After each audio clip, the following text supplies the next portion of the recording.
E agora é tempo de desporto com Marco Martins. Desporto.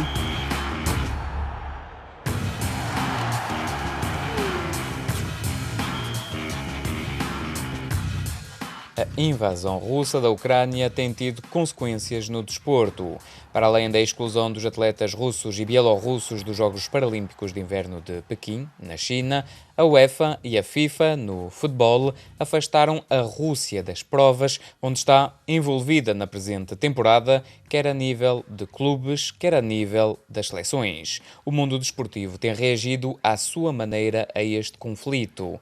De notar que o campeonato ucraniano de futebol foi suspenso, pelo menos até agora, por uma duração de 30 dias. No entanto, não se sabe quando poderá ser retomado devido aos confrontos no país e, sobretudo, visto que muitos jogadores ucranianos estão na linha da frente nos combates. Muitos desportistas ucranianos decidiram defender o país, alguns deles até regressaram do estrangeiro para poder ajudar. Neste contexto, a RFI falou com o defesa brasileiro Douglas Bacelar, que atuou nos ucranianos do Dnipro entre janeiro de 2013 e dezembro de 2015 e também de setembro de 2020 a maio de 2021. O atleta de 31 anos concorda com as decisões tomadas no desporto para tentar travar esta guerra, ele que começou por admitir que tem estado em choque com esta invasão russa, que ele não esperava e que faz sofrer amigos, bem como o povo ucraniano.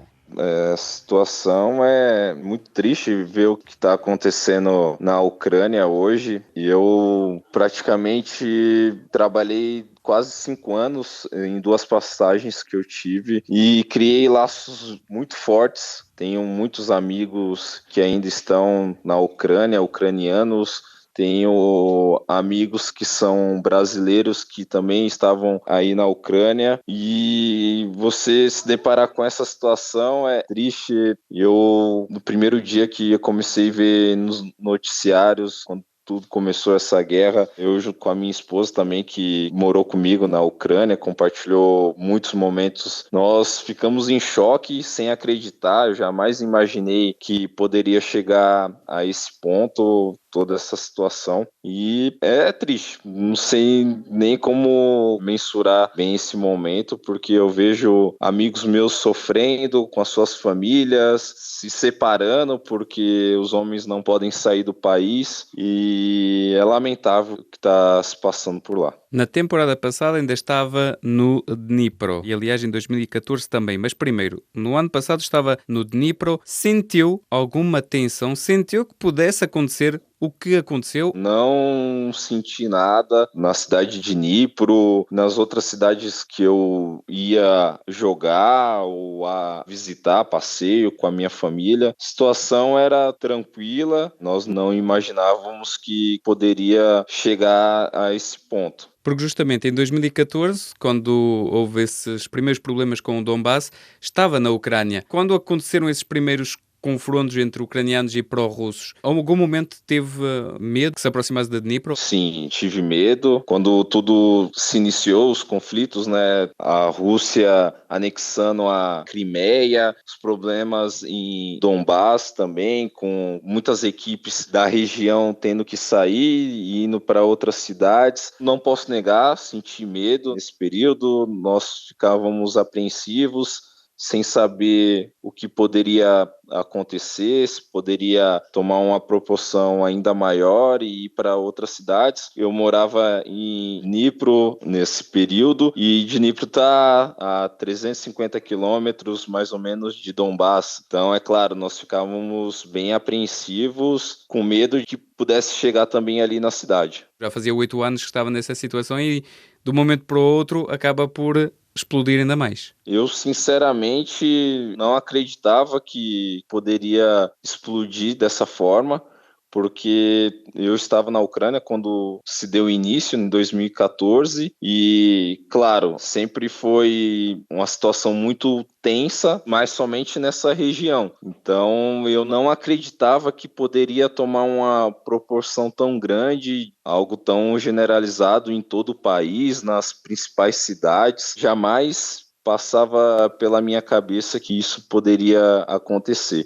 Inclusive, na minha ex-equipe, eles firmaram um contrato com um brasileiro tem menos de um mês. E esse brasileiro, antes de ir para a Ucrânia, ele me ligou querendo saber, ter informações sobre o clube, sobre a cidade. E já havia muita informação sobre os problemas com a Rússia, que as tensões estavam aumentando. E eu, como estive em 2014 e o ano passado também, eu retornei para a Ucrânia, falei para ele, e eu acredito que não vai ter um problema tão grave. Se houver alguma coisa, é somente nessas regiões onde já está acontecendo. Então eu até aconselhei ele a estar indo, porque era algo muito bom para ele, era um sonho dele sair do Brasil e jogar na Europa, e jamais passava pela minha cabeça que poderia explodir dessa forma. E quando aconteceu, eu fiquei em choque também por ele, por eu ter aconselhado ele, achando que jamais isso iria acontecer. Então, para mim, realmente foi um choque. E ele está bem? Ele está bem, ele passou por momentos de tensão para poder cruzar a fronteira, mas depois de, acredito, de 2 ou 3 dias após o início da guerra,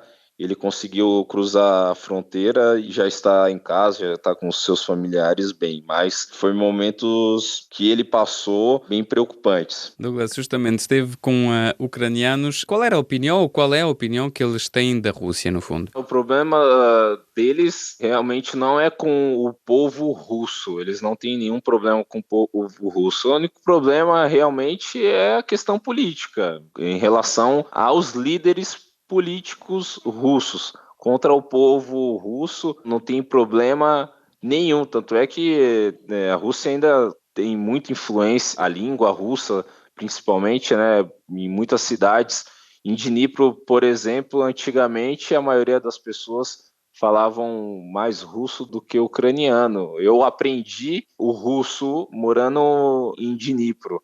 Então, o problema mesmo é político mesmo, é com as lideranças políticas, mas com o povo russo não há nenhum problema. O mundo do futebol acabou por sancionar e excluir as seleções russas e os clubes russos. Quando vê esse tipo de decisões, em que no fundo a política entra no desporto e entra aqui no caso específico do futebol, como vê essas medidas? Olha, é uma questão bem delicada, porque em todos os lados vai haver as suas razões, certo? Mas eu vejo que na parte do desporto, nesse momento, da forma que está acontecendo as coisas, nós não podemos fechar os olhos e simplesmente achar que não está acontecendo do nada. Acho que medidas têm que serem tomadas, por mais difíceis que elas sejam, mas nós não podemos simplesmente fechar os olhos e pensar que nada está acontecendo. Há pessoas ali que não tem nada a ver com o problema que está acontecendo, mas eu vejo que decisões fortes têm que ser tomadas e num momento delicado como esse, eu até fico de acordo com essas punições, né, que clubes, seleção, tudo mais estão sofrendo, porque é algo muito delicado e nós não podemos ficar em cima do muro, como dizemos, sem